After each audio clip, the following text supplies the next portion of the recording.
Sunandan sir, हम तो internally इन सारी चीज़ों को देख रहे हैं, आप एक्सटर्नली देख रहे हैं, you have an eagle eye view. आपको क्या लगता है, क्या व्हाट वेंट रॉन्ग?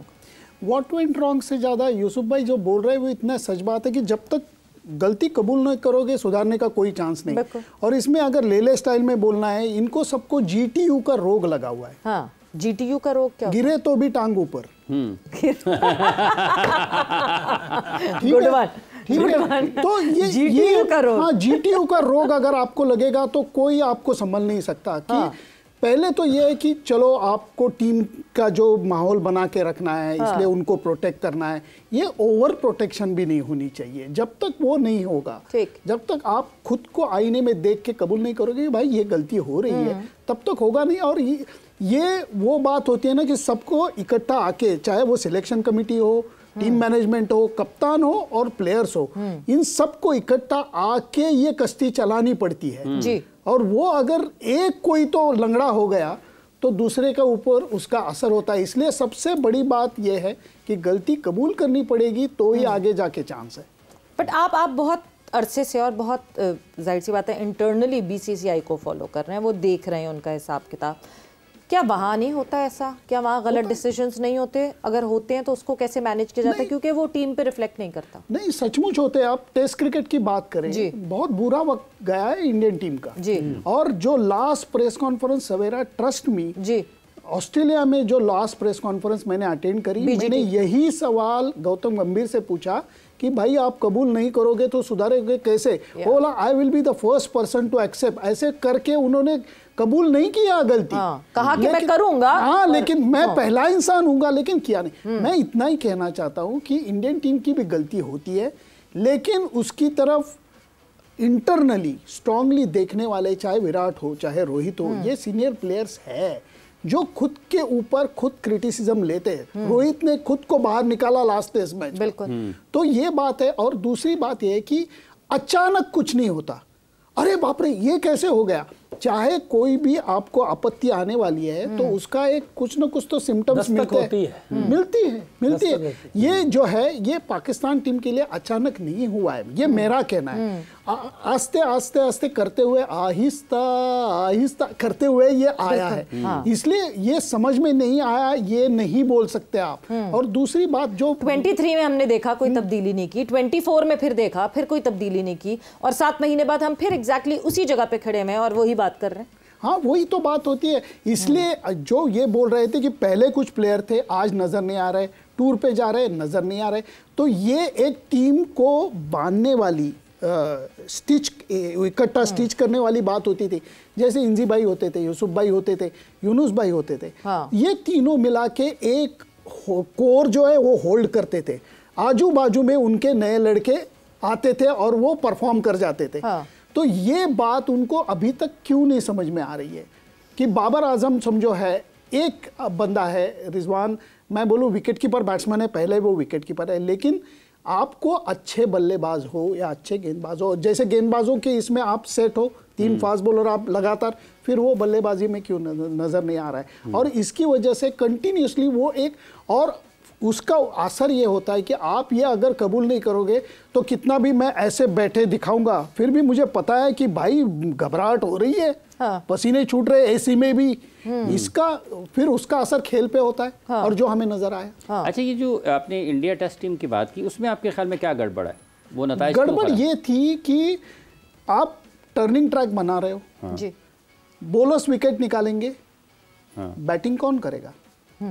पहले जमाने में बल्लेबाज ऐसे थे, चाहे टर्निंग ट्रैक हो, स्पिन पे अच्छा खेलते थे, चाहे फास्ट बॉलिंग का ट्रैक हो, वो दम था। इन्होंने राहुल द्रविड़ को देखा है, सचिन को देखा है, सचिन द्रविड़ और लेवल प्लेयर थे। हाँ, तो उनको कौन सा भी विकेट दो, ऐसा नहीं है कि ये एक विकेट पे रन बनाते थे जी। इंजी भाई एक विकेट पे नहीं, यूनुस भाई एक विकेट पे नहीं रन बनाते। तो ये कहना इंडियन टीम के लिए था कि वो जो बल्लेबाजी का जो कला होती है उसमें आप जिगरे से फास्ट बॉलिंग के, मैं गलत बोल रहा हूं तो मुझे माफ कर दीजिएगा, नहीं फास्ट बॉलिंग के विकेट पे जिगरे से आप खेल सकते हो जी। टर्निंग ट्रैक पे जिगरे से नहीं खेल सकते, आपको कलाई चाहिए, आपको टेक्निक ही चाहिए। ठीक बात है। ये आपका वो जो, ये हमारे पास ना एक मुसलसल ये एक डिबेट चल रही है, विल एंड स्किल के ऊपर। सो वो आपने सेकंड कर दिया इस वक्त यूसुफ को। देखिए, मैं आप इंडिया के जितने भी बड़े प्लेयर हैं उनके स्किल लेवल देखें ना, वही वो बात कर रहे हैं। तो ये स्किल के बगैर तो आप किसी भी बड़े प्लेयर से बात कर लें, वो स्किल के बाद ही आएंगी दूसरी चीजें। देखिए, अगर कोई फाइटर है, उसकी स्किल होगी तो वो रिंग में जाएगा, नहीं तो पहले 2 मुक्के खाएगा तो उठेगा कहाँ से? बिल्कुल। तो इसलिए आपने पहले स्किल है, फिर उसके बाद ये चीजें भी होनी चाहिए। आप में विल पावर होनी चाहिए, आपको पढ़ रही हैं, आप उठेंगे, आप फिर लड़ेंगे।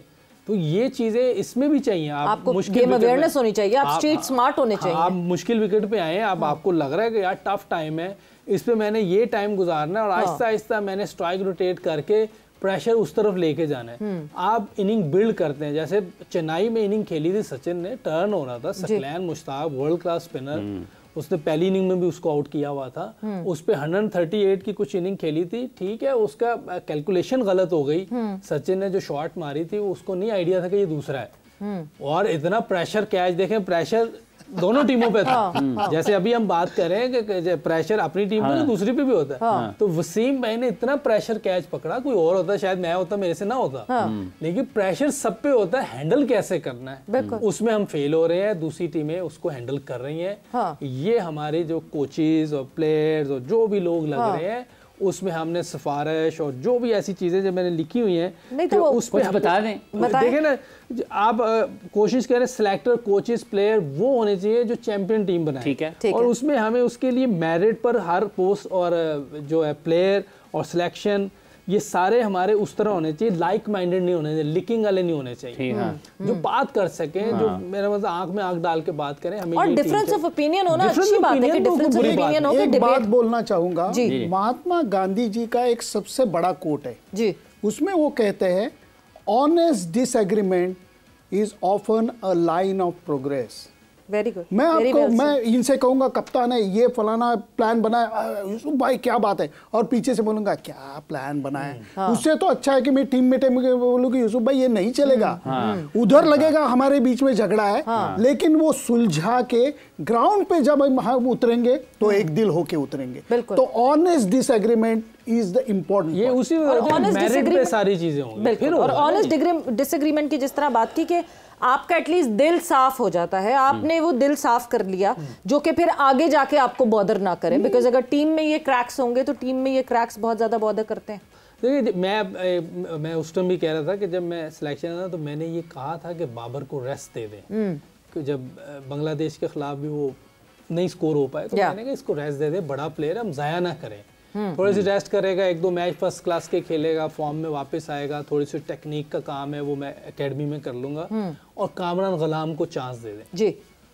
तो वो पहले टेस्ट में उन्होंने नहीं किया, तो मेरी उससे पहले ही मैंने रिजाइन कर दिया हुआ था। अगर आप वो देख लें, मेरा रेजिग्नेशन का वो जो टाइम था, वो टेस्ट सीरीज से पहले मैंने कर दिया था, क्योंकि वो सिलेक्टर्स जो भी थे वो उसको एग्री नहीं कर रहे थे। तो मैंने फिर, तो आप अपनी बात कर सकते हैं, बाकी कोई नहीं मान रहा है, ये उनकी मर्जी है, नहीं मान रहा। लेकिन जो वोटिंग में 3 वोट एक तरफ हो जाते हैं, बास का कुछ नॉन वोटिंग भी होते हैं, उनका इन्फ्लुएंस बहुत हो जाता है, क्योंकि बात तो कर रहे होते हैं ना कोई। तो इसलिए जो जेन्युइन बात है वो आपको कर देनी चाहिए, तो वो मैंने की, और बाद में उन्होंने वही किया, और वो ज्यादा बुरा लगा कि आप पाकिस्तान का इस टाइम एस प्लेयर जो है बाबर ही था जी, उसको आप ड्रॉप कर रहे हैं। मैं कह रहा हूँ रेस्ट दे दें, उन्होंने ड्रॉप मिड ऑफ सीरीज, वो बुरा लगता है। वो जैसे भाई आप कप्तान भी रहे पाकिस्तान के, अभी आपने सिलेक्शन कमेटी का जिक्र किया ना, बैसियत कप्तान आप समझते हैं कि वाकईतन सिलेक्शन कमेटी से जब आप बात कर रहे हैं तो चीफ सिलेक्टर होना चाहिए, ये नहीं है कि 8 लोग 6 लोग 3 लोग 4 लोग हैं बगैर चीफ के बैठे हुए, वीटो हो एक के पास के, ये एक चेयरमैन ऑफ सिलेक्टर नहीं, पूरी सिलेक्शन कमेटी है। वो होना तो चाहिए, क्योंकि सिलेक्टर फिर सारी चीफ सिलेक्टर पूछेंगे ना, भी जवाब ले सकते हैं। आप किससे जवाब लें? आप तो या तो आप, हमें तो नहीं पता कौन कर रहा है, इसने कहा था नहीं, उसने कहा था नहीं, इसने भाई कहा क्रिकेट है, टीम का कप्तान होता है, सिलेक्शन कमेटी का चेयरमैन वो कप्तान होता है, होना चाहिए। हो सकता है कि आगे ये प्रोसेस हो जाए, क्योंकि ये इसमें मजा नहीं आ रहा देखा जाए तो, क्योंकि हो सकता है हम 4 हैं, आपकी बात सही हो, लेकिन हम 3 उसको मान ही नहीं रहे, तो लेकिन बात तो 3 की चलेगी, जो वोटिंग जिधर ज्यादा होगी वो लड़का खेलेगा। अच्छा, आप कैसे देखते हैं अभी जो इंडिया की ये वाली टीम है और 3 टॉप क्रिकेटर्स उनके T20 क्रिकेट से रिटायरमेंट की, ये वाली T20 टीम 2026 को सामने रखते हुए तैयार की जा रही है? हाँ बिल्कुल बिल्कुल, सूर्य कुमार यादव को वही दौर हाथ में संभाली दी है कि आप लेके आगे चलो, क्योंकि वो दौर आ चुका था। T20 वर्ल्ड कप हमने कवर किया, तो हमने देखा वो कि हर एक चीज़ का वक्त होता है। उन तीनों ने हाई नोट पे वो चूज किया कि भाई thank you very much, we are happy with this. But एक मैं इनक्विजिटिव हूँ एक चीज़ के लिए, क्योंकि जो लास्ट जो जब रिटायरमेंट T20 से देते हुए रोहित शर्मा ने स्पीच दी, सो उन्होंने ये कहा कि मैं आगे के प्लान्स कुछ और हैं, इस वजह से ये फॉर्मेट मैं छोड़ रहा हूँ। इसका मतलब ये कि was it communicated bye BCCI कि नहीं जी अब प्लान्स डिफरेंट है, गौतम गंभीर would bring in his own mindset for the T20, इस वजह से it's better that you should just leave on high? नहीं नहीं, बिल्कुल ही नहीं, क्योंकि जब तक मुझे पता है, थोड़ी सी गपशप मेरी भी प्लेयरों से होती है, तो ये बिल्कुल T20 वर्ल्ड कप के पहले उनसे बात हो चुकी थी आपस में जी, कि भाई ये स्वैन सॉन्ग होगा, कि जीते या हारे जो भी होगा। हाँ पक्का। हाँ, उसका नतीजे के साथ कोई ताल्लुक नहीं था। नहीं था। मतलब लकीली फिर वो खुशकिस्मत रहे कि जीत गए। भाई साहब, क्रिकेट अब तक इतनी कवर करने के बाद भी समझ में नहीं आता कि ऐसा क्यों होता है जी। मैं आपको उदाहरण देता हूँ, एग्जाम्पल देता हूँ। फाइनल में हम मेन 50 ओवर के वर्ल्ड कप में रोहित शर्मा का कैच ट्रेविस हेड ने पकड़ा, जमीन के ऊपर इतना सा अंतर था जी, और जो T20 वर्ल्ड कप में सूर्य कुमार यादव ने कैच पकड़ा, वो रोप से उसकी हिल इतनी थी। तो क्रिकेट इतना बड़ा नहीं होता, इतने का ही फर्क रहता है, और वो क्यों होता है ये आज तक पता नहीं चला है मुझे। हाँ, ये इतने लेकिन उसमें रोमांस है शायद, इतना सा ही फर्क होता है। तो जब एग्जैक्टली रन आउट हो जाता है, वो इतना सा ही फर्क होता है जो बॉल जो है वो जाके बेल्स को टकरा जाती है। बास का एज लगती है, पता ही नहीं चलता अंपायर को। बिल्कुल, प्लेयर को पता होता है। बिल्कुल, हाँ, अंपायर को नहीं पता। हाँ, प्लेयर को तो ऑब्वियसली प्लेयर को तो पता होता है। इसमें तो कोई वो नहीं।